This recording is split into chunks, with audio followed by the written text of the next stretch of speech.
से जुड़ गए हैं। विवेक, आपको मेरी आवाज़ आ रही है अभी? हाँ जी, अभी आ रही।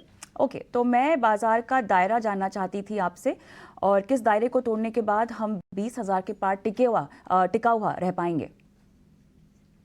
देखिए, इस बार आप समझ लीजिए कि एक साइकोलॉजिकल रेजिस्टेंस होने वाला 20,200 पे, जो प्रीवियस हाई था अपना लगभग। मुझे लग रहा है कि अब जब 20,200 गए थे, क्रूड ऑयल ऊपर चला गया था और उसके कारण एक करेक्शन मार्केट में देखने को मिला था, और उसके बाद में बाजार ये इस वेट में था कि एक बार क्वार्टरली रिजल्ट्स चालू हो जाए। अब क्वार्टरली रिजल्ट्स चालू हो गए हैं, और अब तक तो आईटी कंपनीज ही मेजरली रिजल्ट्स दी है, और वहां पे एक से माहौसी का ही माहौल है अभी भी। लेकिन मुझे लगता है कि जो बाकी सेक्टर्स है, वहां से जैसे जैसे रिजल्ट्स आना चालू होंगे, जैसे अभी आपने थोड़ी देर पहले फेडरल बैंक की भी बात की थी, आना चालू होंगे, तो मार्केट को ये पॉजिटिव इफेक्ट अभी दिखा रहा है। और रिजल्ट्स मेरे हिसाब से ऑन दी एवरेज 18% की ग्रोथ ओवरऑल मार्केट में देखने को मिलेगी। तो मुझे लगता है कि एक बुलिश सेंटीमेंट यहाँ से रहेगा, और एफआईआईज अब तक थोड़े से धीमे चल रहे थे, और अगर रिजल्ट्स अच्छे आते हैं तो एफआईआईज का फ्लो भी वापस बाजार में चालू हो जाएगा, तो वो हमको 20,200 के ऊपर लेके जाएगा। तो ओवरऑल मैं बुलिश हूँ। मुझे लगता है कि डाउन साइड यहाँ से बहुत ही मिनिमल है, लेकिन हाँ, हम लोग 20,000 की ओर वापस जा रहे हैं। एक इमीडिएट रेसिस्टेंस रहेगा करीबन 19,920 का। वो हो सकता है कि हम कल परसों भी तोड़ सकें। चलिए, व्यू एक बार फिर से जानना चाहेंगे, और जिस तरह से कंपनी ने बात की है हमसे अपने तमाम फ्रंट्स को लेकर। विवेक, कुछ कॉल्स जो कि आप दर्शकों को बताना चाहें। देखिए कविता, बैंक के रिजल्ट्स मैं बोलूंगा कि मेरे हिसाब से अबोव एक्सपेक्टेशंस थे। क्यू ऑन क्यू जो प्रॉफिट उन्होंने दिखाया वो हाईएस्ट एवर का था। अभी 954 करोड़ जो हाईएस्ट एवर है, बहुत ही बेहतरीन प्रदर्शन था। और ईयर ऑन ईयर भी देखिए, नेट इंटरेस्ट मार्जिन आपका करीबन 35% ये दिखा है, वो भी एक्चुअली एक पॉजिटिव है। एडवांसेस और डिपॉजिट्स, वहां पे भी ग्रोथ दिख रही है कंपनी में। हाँ, थोड़ा सा कासा रेशियो में दिक्कत है, वो ओवरऑल इंडस्ट्री में ही है। तो आज अगर स्ट्रिक्टली अगर मैं फेडरल बैंक को कंपेयर करूं बाजार में, तो आईडीबीआई बैंक और आईडीएफसी बैंक के आजू बाजू आता है। ये वो लोग करीबन 6600 का बिजनेस करते हैं, और ये करते हैं करीबन 58 का। अगर आप कंपैरिजन करो तो वैल्यूएशन वाइज आईडीबीआई और आईडीएफसी फेडरल में एक ही तराजू में तोलना चाहूंगा, और कंपैरेटिवली फेडरल उनके आधे वैल्यूएशंस पे चल रहा है। तो ये नहीं बोल रहा कि मैं स्टॉक यहाँ से डबल हो जाएगा, लेकिन डेफिनेटली बहुत एक स्ट्रिक्ट होल्ड की सलाह रहेगी यहाँ पे। और मुझे लगता है कि आपको आगे चल के अगर अगले क्वार्टर भी सिमिलर रिजल्ट्स दिखाता है, तो 170 180 भी हमको देखने को मिल सकता है। तो वैल्यूएशन वाइज कंफर्ट है, बैंक ऑन राइट ट्रेजेक्टरी है। एनपीएस थोड़ा सा प्रॉब्लम है, लेकिन मुझे लग रहा है कि एज 2-3 क्वार्टर में वो भी ठीक हो जाएंगे, और ओवरऑल कंपनी अच्छी कर रही है, तो होल्ड रहेगा ये। और राइट, चलिए, तो फेडरल 500 और 1550 के दायरे में ही फंसा हुआ है। अब अच्छी शुरुआत के बाद भी हमने देखा है कि शेयर ने तेज़ी गंवाई है। क्यों नहीं चल रहा है ये शेयर? नतीजों के बाद निराशा कहाँ से हाथ लगी है? पूरा विश्लेषण हमारी सहयोगी पूजा त्रिपाठी कर रही हैं।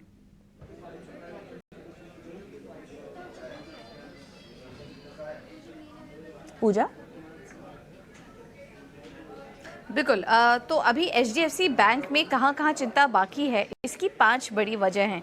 पहला तो ये कि इंक्रीमेंटल सीआरआर और अधिक लिक्विडिटी से मार्जिन्स पर दबाव है, जिसका कि अनाउंसमेंट आरबीआई ने किया था। उसकी वजह से हम देख रहे हैं मार्जिन्स पर दबाव देखने को मिल रहा है, जिसके बारे में एचडीएफसी बैंक अपने कॉन कॉल में पहले ही एनालिस्ट कॉल में पहले ही हाईलाइट कर चुका था कि इसका जो असर है वो मार्जिन पे देखने को मिल सकता है। उसके बाद जो गाइडेंस थी बैंक की 3.7 से 3.8% के रेंज के पास मार्जिन रहने की, इस बार जो मार्जिन के फिगर्स आए हैं वो भी कम है। 3.65% के पास ये मार्जिन के नंबर्स देखने को मिले हैं। इसके अलावा आय और मुनाफे में अभी सुधार आने में समय लग सकता है। एचडीएफसी के कॉर्पोरेट लोन में दबाव था, और मर्जर के बाद हमने देखा कि उसका असर बैंक के एसेट क्वालिटी में देखने को मिला, और बैड लोन्स में भी बढ़ोतरी हुई है। और इसके अलावा ये भी कहना है मैनेजमेंट का कि लिक्विडिटी का पूरी तरह से उपयोग होने में अभी 3-4 तिमाही लग सकती है। तो ये कुछ वजह हैं जिसकी वजह से हम देख रहे हैं कि एचडीएफसी बैंक में अच्छी तेज़ी नहीं आ पा रही है, क्योंकि कुछ कंसर्न्स हैं जिसको कि मैनेजमेंट खुद भी हाईलाइट कर रहे हैं कि अभी पूरी तरीके से रिकवर होने में, उसमें सुधार आने में समय लग सकता है, 3-4 तिमाही का समय लग सकता है। अगर एनपीए की अभी हमने बात की तो एनपीए की टेंशन बढ़ी है। पहली तिमाही FY24 में हमने देखा था मर्जर के पहले का सिचुएशन 1.17% था ग्रॉस एनपीए। क्वार्टर 2 में मर्जर के बाद वो भी बढ़ गया और 1.34% ये जो नंबर्स हैं वो देखने को मिले हैं। अब इसमें हम नतीजा आने के बाद बड़े एक्सपर्ट से हम बात भी कर रहे हैं।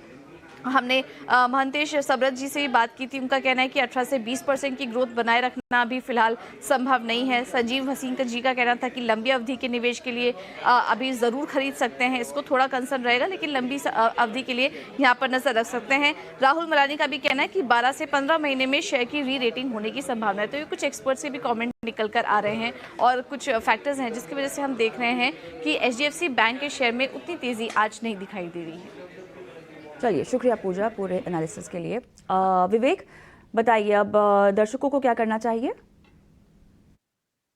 देखिए कविता, बाकी चीजें तो पूजा ने बता दी है, कारण वगैरह, तो उन नंबर्स में जाऊंगा नहीं।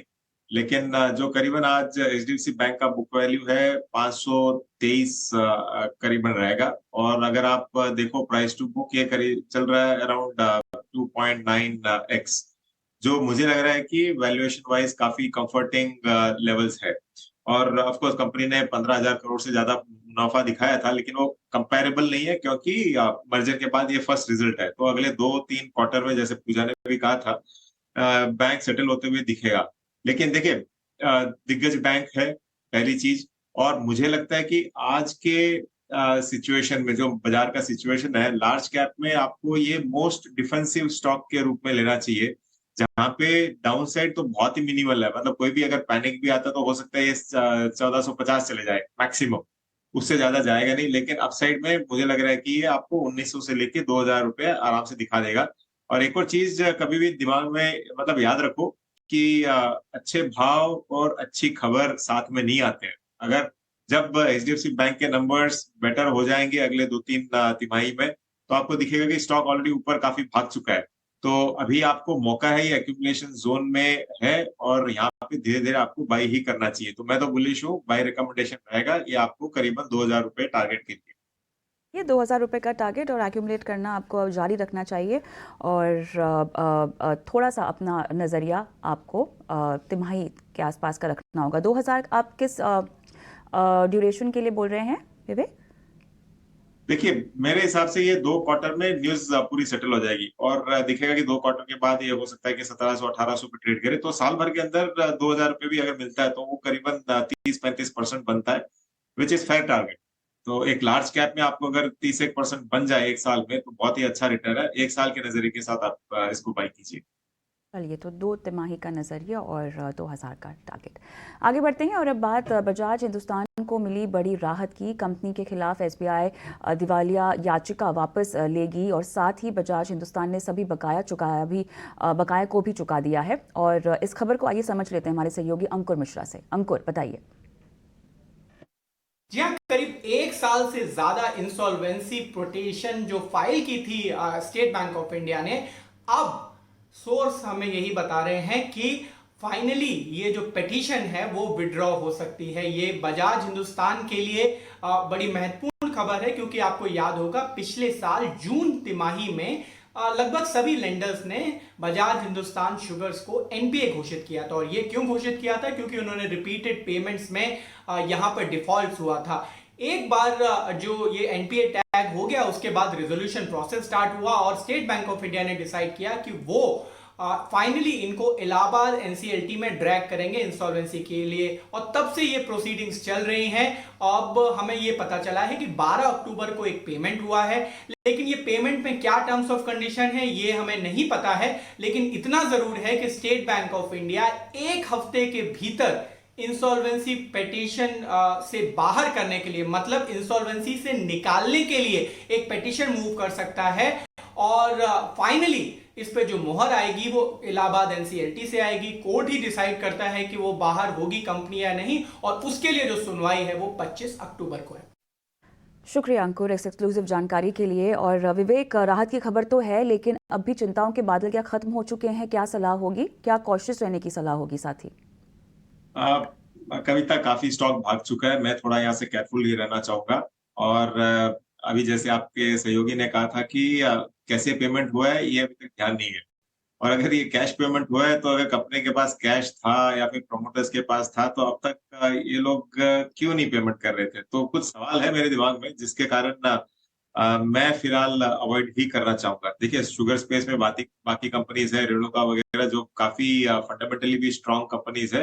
अगर शुगर ही प्ले करना है, तो मैं उन कंपनीज में रहना चाहूंगा। बजाज को मैं अवॉइड करूंगा। तो यहाँ पर सतर्कता बरतनी होगी। रिफाइनिंग ऑयल मार्केटिंग शेयरों में तेजी है, किसी में आपको लगता है कि फिलहाल मौका है? देखिए, हिंदुस्तान ऑयल एक्सप्लोरेशन पे नजर रखनी चाहिए। स्टॉक अभी तक दौड़ा नहीं है कंपेयर टू अदर ओएमसीज और रिफाइनरी कंपनीज के मुकाबले। और मुझे लग रहा है कि क्रूड यहाँ से मतलब एक वो साइकिल अभी तक खत्म नहीं हुआ है। बहुत नीचे जाने वाला नहीं है। जो मिडिल ईस्ट में हो रहा है, इसको कैसे भी रख के मुझे लगता है कि 85-90 के रेंज में ये लोग रखने वाले हैं। और अमेरिका भी नहीं चाहता है कि क्रूड बहुत नीचे आए, क्योंकि उनके जो शेल गैस वगैरह है, वहां पे दिक्कतें आती है। तो I think Hindustan oil exploration आपको देखना चाहिए सीरीज। बहुत बहुत धन्यवाद विवेक, आपने समय निकाला।